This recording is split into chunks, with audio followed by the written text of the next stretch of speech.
যিটো আমাৰ ভাৰত ৰত্ন ভূপেন হাজৰিকাৰ প্ৰতিমূৰ্তি স্থাপন কৰিবলৈ গৈ আছে আকৌ ওদালগুৰি दिनैनि सानाव नोंथांमोना नुबाय जे गसाइगाव साब डिभिजननि सिङाव जोङो मोननै जायगायाव साथाम गेदेमा सुबुंनि मुसुखा बेखेवनाय जादों।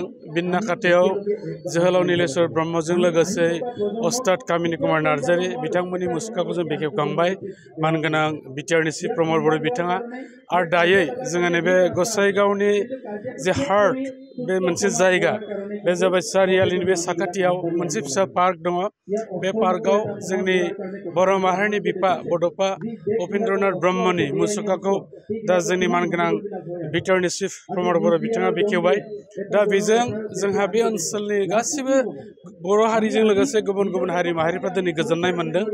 मानो होननानै बुङोब्ला बर' हारिखौ बुहुमाव मोनसे गेरेमसा गायसननांगौनि सार्थआव बड'फा उपेन्द्रनाथ ब्रह्मआ लिभ एन्ड लेट लिभ बे स्ल'गानखौ लानानै बिथाङा अहिंसानि नीतिजों जोंनि रायजो राजाफोरखौ बे जांख्रिथायनायाव बे बाहागो लाहोदोंमोन। आरो थारैनो जोङो फैयै फैयै दिनै मोनसे स्टेजाव सफैबाय जे बिथांनि बे सोमावसारनाय बा नेतृत्वनि गेजेरजोंनो जोङो नुबोदों जे बड'फा उपेन्द्रनाथ ब्रह्मआ अहिंसानि नीतिजों सोमावसारदों। बेराफारसे जोंनि जोहोलावफ्रा माखासे हाथियार लानानै सोमावसारदों। दा बे मोननै सोमावसारनायनि गेजेरजों जोङो लास्टआव नुबाय जे थारैनो जोङो हिंसानि लामाजों थांब्लाबो जोबथारनायाव अहिंसा नीतियावनो जों फैनांगौ।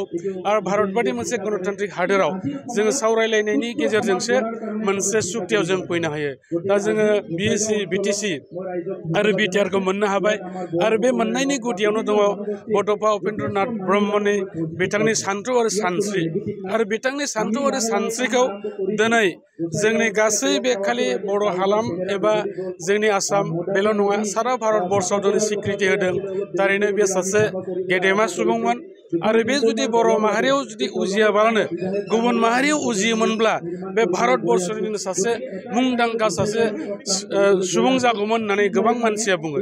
मानोना बिथांनि सान्थौ आरो सानस्रिया बिराद स्पस्तमोन जे जोंखौ थांनानै थानो होनायजों लोगोसे गुबुनखौबो थांनानै थानो हो एबा गुबुना जेरै थांनानै थागोन जोंखौबो बे रोखोमै थांनानै थानो हो। बे गेदेरथार मोनसे स्ल'गानखौ लानानै बिथाङा आवगायनानै दिनै बर' हारिखौ बुहुमनि गेजेराव नैबे सारिसिम गायसननायाव बिथांमोना दिनै जोंखौहाय बे लामाखौ होबोदों। दा बेनिखायनो बड'फा उपेन्द्रनाथ ब्रह्मआ दिनै खालि बर' हारिनिल' सासे मुंदांखा सुबुं एबा जोंनि बर'नि बिफा जानानै थायाखै, बे जोंनि हादोरावनो सासे मुंदांखा सुबुं जाबाय। जाउनाव नोंथांमोना दाखालि नुबाय जे 1 मेआव जोङो गोदान दिल्लीयाव कैलाश नगराव कैलाश कल'नियाव बेवहाय जोङो मोनसे लामाखौ बिनि मुङै दोननो हानायजों लोगोसेयै मुसुखाबो गायसननाय जादों। आरो बेखौ भारतनि मानगोनां गाहाय मन्त्रि नरेन्द्र मदिजों लोगोसेयै भारतनिनो नखर मन्त्रि जाय बिथां अमित शाह बिथाङा गावनो नुजाथिनानै बेवहाय प्राइम मिनिस्टार नुजानो हायाखैबाबो नखर मन्त्रिया नुजाथिनानै जेरैबायदि स्वीकृति होबाय।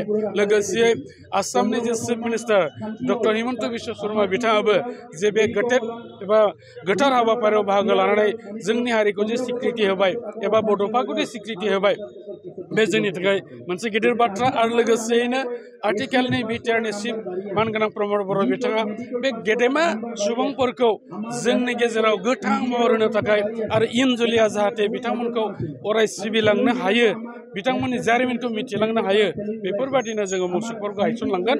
आरो बेबायदिनो दिनै जोंनि गसाइगाव नैबे टाउननि गेजेराव जे उपेन्द्रनाथ ब्रह्मनि बा बड'फानि मुसुखा गायसनबाय, बे जोंनि थाखाय आरो ओनसोलनि थाखाय जोबोद बे मोनसे गोसोखांथाव हाबाफारि।